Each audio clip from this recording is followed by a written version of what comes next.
Well, I'm fostering a new project here in the Fab Lab. A good friend of mine dropped off a '69 Camaro today, so I'm going to help him out with a little bit of paint and body here.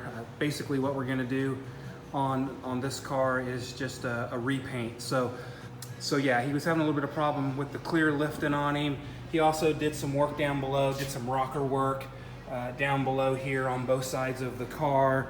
And then he also did some tail pan work, as you can see here, and made some repairs. So these are the projects that I like to kind of get handed off to me here, where there's not really going to be any metal work. It's just going to be mostly body work. So shouldn't be a big deal. I'm working on the trunk lid here, and as you can see, really started to cut into the previous body work that was done on this car. So when I first ran my hands across it and kind of checked everything out, I found a number of low spots.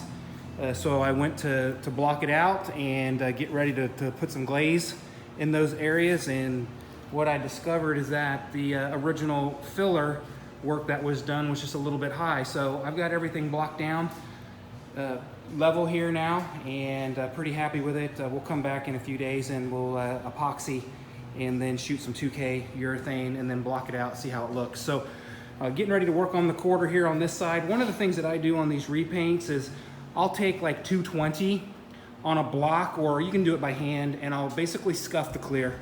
And I'm really just trying to give myself some tooth to use the guide coat. And you know, that will allow it'll basically give the clear coat some tooth to hold the guide coat.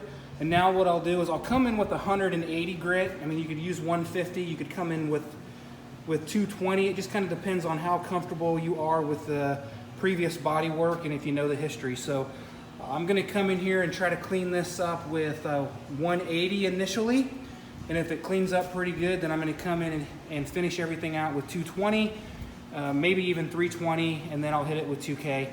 If I have bare metal spots, I'll probably shoot some epoxy before I use the 2K. So just going to get this blocked out here and just kind of work on a panel every day or so. Try to mix this in and tag team with some of the other projects that I'm working on. So shouldn't be a big deal. Should get it, in a few weeks. We should have something that's almost ready to paint.